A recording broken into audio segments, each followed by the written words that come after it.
Halo Jones, Assalamualaikum warahmatullahi wabarakatuh. Selamat datang kembali di channel Adil Manatea. Gimana kabarnya Jones ya? Baik-baik ya? Ya, Alhamdulillah, mudah-mudahan kalian baik-baik. Mudah-mudahan kalian siang ini sudah makan siang, sudah ngopi, sudah ngeteh, sudah minum air putih ya. Supaya apa? Supaya kalian tetap strong dalam menghadapi soal-soal SKD CPNS. Termasuk menghadapi pembahasan soal kali ini. Nah, sekarang kita akan bahas soal apa nih? Seperti di judul ya, TWK, Tes Wawasan Kebangsaan. Karena sebelumnya kita sudah banyak bahas soal TIU, kemudian di video terakhir juga kita sudah bahas soal TKP secara umum ya. Sekarang kita akan bahas soal TWK, Tes Wawasan Kebangsaan, masih secara umum nanti secara detail per kategori di TWK kan ada kategorinya juga ya, TKP dan TWK. Kita akan bahas terus, kita akan update di video-video berikutnya. Nah, soal TWK ini Jones ya, memang susah-susah gampang ya. Maksudnya adalah dia kan punya 5 opsi jawaban ya. Nah, susah-susah gampangnya itu adalah kita memilih jawaban yang paling tepat. Jadi jawaban itu benar semua ya. Terkesan benar semua gitu, tapi kita harus memilih satu yang paling tepat. Nah, itu yang susah. Jadi memang ini membutuhkan kemampuan wawasan kalian ya. Wawasan kebangsaan kalian ini kalau misalkan cukup luas, insya Allah bisa menjawab pertanyaan-pertanyaan TWK. Tapi kalau wawasan kalian sebatas ya ya gitulah kira-kira ya, maka akan kesulitan ya. Memang ya seperti itulah adanya, makanya saran saya kalian harus terus mengimprove lagi wawasan kebangsaan kalian ya, baik dengan ya membaca buku-buku sejarah, membaca berita-berita di TV terkait kondisi terupdate, kondisi yang lalu dan seterusnya ya, supaya apa, supaya kita bisa menjawab soal-soal TWK dengan baik dan benar. Nah, di sini kita akan bahas soal ya, seperti biasa, concern saya di sini adalah bagaimana kalian bisa menjawab dengan cepat dan tepat. Cepat karena kalian hanya punya waktu 100 menit untuk 110 soal ya, dan tentu saja kalian harus menjawab dengan tepat ya, akurat ya, supaya kalian dapat poin. Nah, untuk tes wawasan kebangsaan ini ya, ini kalau kita lihat, kita bahas dulu sebentar, kita review. Kalau kita lihat berdasarkan Permen PAN RB tahun nomor 27 tahun 2021 ya, untuk CPNS yang sekarang ya, CPNS 2021, dia terdiri dari 4 kategori atau kelompok ya. Pertama nasionalisme, kedua integritas, ya, ketiga bela negara, keempat pilar negara. Nah, 4 kategori inilah yang akan diujikan kepada kalian ya. Misalnya tentang nasionalisme, di sini disebutkan dalam Permen PAN, dengan tujuan mampu mewujudkan kepentingan nasional melalui cita-cita dan tujuan yang sama dan dengan tetap mempertahankan identitas nasional. Kemudian integritas dengan tujuan mampu menjunjung tinggi kejujuran, ketangguhan, komitmen, dan konsistensi sebagai satu kesatuan sikap untuk mencapai tujuan nasional. Kemudian bela negara dengan tujuan mampu berperan aktif dalam mempertahankan eksistensi bangsa dan negara. Dan terakhir, pilar negara dengan tujuan mampu membentuk karakter positif melalui pemahaman dan pengamalan nilai-nilai dalam Pancasila, Undang-Undang Dasar Negara Republik Indonesia tahun 1945, Negara Kesatuan Republik Indonesia, dan Bhinneka Tunggal Ika. Nah, 4 kategori ini yang akan diujikan. Kali ini kita akan bahas tips dan trik secara umum ya. Nanti ke depannya bagaimana kita akan bahas lagi soal-soal di masing-masing kategori ini ya. Oke. Namun sebelum itu Jones, pastikan kalian juga telah subscribe channel ini agar channel ini terus berkembang dan saya tetap semangat memberikan tips dan trik lainnya untuk kalian terkait SKD CPNS. Oke, tips dan trik jawab cepat dan akurat gas ya. Jadi ini yang penting ya, kita harus menjawab dengan cepat. Sekali lagi concern saya adalah bagaimana kalian menjawab dengan cepat, dan kedua adalah akurat. Nah, tips yang pertama, baca redaksi soal penting ya, penting saja. Biasanya soal-soal ini panjang-panjang ya, ininya ya, uraian soalnya ya panjang-panjang ya. Walaupun kadang-kadang ada juga yang pendek. Nah, di sini panjang-panjang. Nah, artinya kalau kita baca soal semua gitu ya, itu akan memakan waktu Jones, menghabiskan waktu kalian. Padahal tidak semua redaksi itu penting, tidak semua redaksi itu perlu kita baca. Contohnya seperti ini. Sesudah 3 hari berturut-turut anggota Dokuritsu Junbi Chiosakai, kayak ini ya, anime, mengeluarkan pendapat-pendapatnya. Maka sekarang saya mendapat kehormatan dari Paduka Tuan Ketua yang mulia untuk mengemukakan pendapat saya akan bla bla bla bla. Ini adalah perkataan dari apa ini? Bung Karno ya. Perlukah kalian baca semua ini? Padahal di terakhir, kalau kita lihat kalimat terakhir nih, dalam pidatonya di sidang BPU PKI ya, di sidang BPU PKI, Bung Karno telah menyampaikan prinsip dasar negara, yakni 3 poin ini aja sebenarnya sudah cukup, Jones, untuk kita bisa memilih jawaban 5 dari opsi 5 opsi jawaban ini gitu loh. Nggak perlu kita baca ini sudah berapa detik kan, bisa setengah menit gitu. Belum tahu, belum tentu masuk di kepala gitu. Saya kalau baca panjang ini pusing sama aja, percuma nggak masuk di kepala. Jadi memang baca yang penting saja ya. Ini kalimat terakhir penting. Dalam pidatonya di sidang BPU PKI ya, jelas sidang BPU PKI, siapa Bung Karno menyampaikan apa prinsip dasar negara, yakni, nah yang ditanyakan adalah apa sih prinsip dasar negara kan gitu. Nah, udah selesai. Kita maksudnya selesai baca ya, bukan selesai. Nah, udah kita langsung pilih apa sih prinsip negara A B C D E. Nah, itu ya. Ingat ya, baca yang penting-penting saja untuk menghemat waktu, Jones. Kedua, perluas wawasan kebangsaan kalian. Ini kunci yang kedua. Artinya ya ya namanya juga tes wawasan kebangsaan ya. Tidak ada trik lain sebenarnya ya, kecuali kalian memang harus mengimprove memperluas wawasan kalian gitu ya. Kalau misalkan wawasan kalian masih apa ya? Ya masih segitu-gitu aja ya, memang terus terang susah gitu ya untuk apa bisa menjawab soal-soal ini dengan cepat gitu. Oke, tadi apa? Yang ditanyakan adalah prinsip dasar negara oleh Bung Karno ya di sidang BPU PKI. 3 poin ini. Apa nih yang prinsipnya?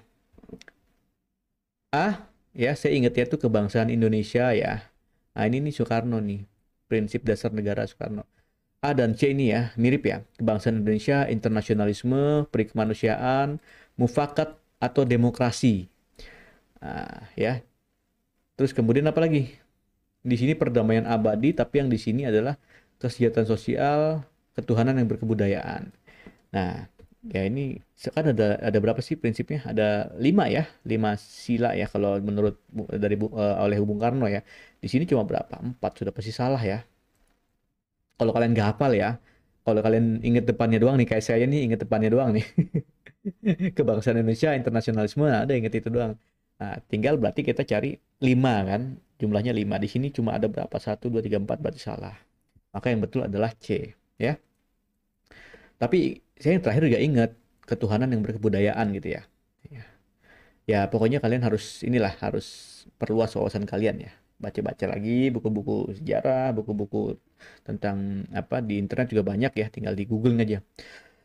Nah, kemudian yang B, D, E ini salah ya. Ini bukan dari Bung Karno ya.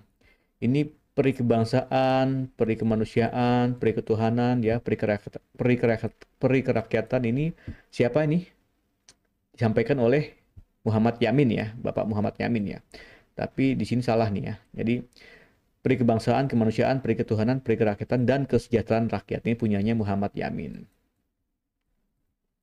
Ya, kalian nanti sambil koreksi di kolom komentar ya kalau ternyata saya salah dalam menyampaikan sesuatu. Yang E ini bukan punya siapa-siapa, ini salah ya kalimatnya ya. Ini maksudnya mungkin peri kemanusiaan, peri kebangsaan tapi dibikin salah ya. Jadi ini jelas-jelas salah, tidak boleh dipilih. Ya, jadi yang tepat adalah C.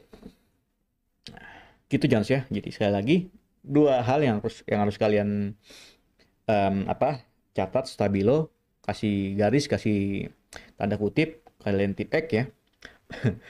Perluas apa baca dengan cepat. Yang penting-penting saja.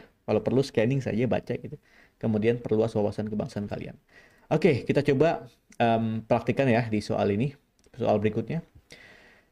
Ekonomi kerakyatan adalah sistem ekonomi yang berbasis pada kekuatan ekonomi rakyat, di mana bla bla bla bla. Ya, mana nih yang penting? Ya, yang penting jelas adalah ekonomi kerakyatan ya kan. Hal tersebut sesuai dengan bunyi UUD pasal 33 ayat 1 yang berbunyi. Ah, udah, nggak perlu kita baca ini tuh ya, nggak perlu ya. Kita cukup baca ini saja, ya. bunyi UUD 45 pasal 33 ayat 1 yang berbunyi, ya udah. Apa nih yang berbunyi pasal 33, ingatnya? Saya yakin kalian pasti ingat pasal 33, tapi yang pasalnya bunyinya adalah bumi dan air dan kekayaan alam yang terkandung di dalamnya dikuasai oleh negara dan dipergunakan oleh sebesar-besarnya kemakmuran rakyat. Pasti selalu ini yang diingat ya. Ya, jujur saya juga selalu ini yang familiar ya, tapi kalau pasal-pasal lainnya itu kurang familiar. Ya, ya itulah Jones. Jadi memang kalian harus membaca lagi ya UUD 45 itu apa saja ya. Kalau bisa dengan metode kalian, gimana caranya kalian bisa menghafal ya. Nanti coba kita ke depan kita coba praktikkan cara menghafal Undang-Undang Dasar 45 ya. Oke, ini pasal berapa nih bumi dan air yang familiar ini yang terkenal nih? Pasal 3 ya. Pasal 3. Pasal satunya apa? Pasal satunya adalah perekonomian disusun sebagai usaha bersama berdasar atas kekeluargaan ya. Ini prinsip apa nih? Ya, kekeluargaannya. Oke, kemudian koperasi kalau nggak salah ya nih ya. Ya, oke, nanti sambil cek lagi ya. Kemudian yang kedua apa? Yang kedua, cabang-cabang produksi ya. Cabang-cabang produksi yang penting bagi negara dan yang menguasai hajat hidup orang banyak dikuasai oleh negara. Ini nomor dua, pasal nomor dua. Nomor tiga apa? Bumi tadi sudah. Nomor empat, perekonomian nasional diselenggarakan berdasarkan atas demokrasi, ekonomi, dan prinsip kebersamaan, efisiensi, keadilan, keberlanjutan, wawasan lingkungan, kemandirian, serta dengan menjaga keseimbangan, kemajuan, dan kesatuan ekonomi nasional. Pasal 4. Pasal 5, pasal 5 itu ketentuan lebih lanjut tentang pelaksanaan undang-undang ini ya, diatur pelaksanaan pasal ini ya diatur lebih lanjut oleh dengan undang-undang ya. Berarti yang ini salah ya. Ini maksudnya pasal 2 tapi dibikin salah ya. Ini udah jelas-jelas kita coret. Nah, jadi yang tepat adalah ayat 1 adalah Bravo ya, B ya. Itu. Oke. Kira-kira itu ya. Lanjut. Perundingan antara Indonesia Belanda yang dilakukan tanggal 10 November tahun 45. Dalam perundingan ini Indonesia diwakili oleh Perdana Menteri Sultan Syahrir, sedangkan Belanda diwakili oleh Profesor Schermerhorn ya. Perundingan apa nih Jones? Ya, ya Sultan Syahrir ya. Saya ingat itu Sultan Syahrir ya. Sultan Syahrir itu Perdana Menteri Republik Indonesia Serikat ya kalau nggak salah ya. Republik Indonesia waktu itu apa sudah tergabung atau belum ya dalam Republik Indonesia Serikat ya. Nah, di sini perundingan adalah perundingan ini ya, Linggarjati ya. Yang dilakukan di Linggarjati di kawasan apa Cirebon ya. Ya pada saat itu Indonesia diwakili oleh Sultan Syahrir dan Belanda diwakili oleh Schermerhorn ya. Apa sih isinya? Nah, ini ya memang perjanjian ini terkenal ya, terkenal akan dan banyak menimbulkan pro dan kontra ya. Artinya yang bilang kontra itu ya cukup mengatakan bahwa perjanjian ini sangat-sangat merugikan Indonesia ya karena salah satu isinya adalah Belanda hanya mengakui secara de facto kekuasaan Indonesia yang meliputi Jawa, Sumatera, dan Madura. Itu saja. Berarti kan wilayah Kalimantan, Sulawesi, Maluku itu hilang karena tidak diakui. Nah itu jadi sangat-sangat merugikan Indonesia. Oke, kemudian apa lagi ya tentang Linggarjati ya? Itu kemudian eh, apa namanya? Setuju pembentukan setuju Republik Indonesia masuk ke dalam Republik Indonesia Serikat ya. Jadi kita tuh dibentuk negara federal ya. Yang salah satunya adalah Republik Indonesia dan itu berada di persemakmuran apa Belanda ya. Ya memang ya begitulah kira-kira kita mempertimbangkan perjanjian ini ya apa petinggi-petinggi kita pada saat itu terpaksa ya katanya sih karena mengingat kekuatan militer Belanda sangat kuat sedangkan kekuatan militer kita itu apa adanya. Jadi memang kita menghindari perang dan kita mementingkan negosiasi atau diplomasi atau perundingan ya. Tapi sekali lagi banyak yang bilang ini sangat merugikan kita terutama kita kehilangan banyak wilayah. Oke, Linggarjati ya. Nah, terus apa nih Renville? Renville ini terkenal ya juga ya. Renville itu nama kapal ya, USS Renville. Jadi apa tempat perjanjian itu dilaksanakan ya. Jadi kita antara Belanda melakukan perjanjian di atas kapal USS Renville, kapal yang milik Amerika, tempat netral ya pada waktu itu ya. Jadi Amerika sebagai pihak apa ya istilahnya penengah atau mediator ya. Nah kita waktu itu diketuai diwakili oleh siapa namanya? Waalaikumsalam. Bentar, Jones. Oke, Jones. Sorry tadi ada tamu sebentar ya. Oke, kita lanjut ya. Renville ya, ini perjanjian di atas USS kapal USS Renville ya, tempat netral pada saat itu. Kita diwakili oleh Indonesia diwakili oleh Amir Syafruddin dan Belanda diwakili oleh Raden Abdul Qadir Wijoyo-Atmojo ya pada saat itu ya. Dan ini sebagai tindak lanjut dari perselisihan perjanjian Linggarjati ya. Kemudian apalagi nih Rumroyen ya. Ini namanya saja sudah terkenal ya kalau kalian masih ingat. Di sini kita diwakili oleh Muhammad Rum ya. Kemudian pihak Belanda diwakili oleh Van Royen ya. Tahun berapa? Tahun ini 45, ini 47 ya. Sorry. Renville 47 ya. Royen kalau nggak salah 49 ya. Sebagai pendahuluan atau persiapan dalam rangka konferensi meja bundar ya. KMB. Perjanjian Giyanti apa ini? Antara siapa? Ini jauh sebelum kemerdekaan Indonesia nih tahun 1755 nih ya. 1755 antara VOC dengan Kesultanan Mataram ya. Sultan Mataram ya. Oke. Bongaya apalagi ini lebih jauh lagi nih tahun 1677 kalau nggak salah ya. Koreksi kalau salah ya. Antara VOC juga waktu itu, antara VOC dengan siapa? Dengan Kesultanan Goa ya. Kesultanan Goa. Sultan Goa dipimpin oleh Sultan Hasanuddin. Nah, ini pahlawan nasional kita yang terkenal nih ya. Ya, dia Sultan Goa ya. Oke. Itu ya kira-kira ya 5 perjanjian yang memang harus kalian kuasai ya, dan termasuk perjanjian-perjanjian lain ya. Memang waktu itu kan kita banyak perjanjian ya. Ya, itulah kira-kira hubungan Indonesia pada saat itu awal-awal kemerdekaan itu sangat panas ya, sangat panas seperti hubungan kalian dengan dia gitu ya. Makanya banyak perjanjian yang dilakukan ya.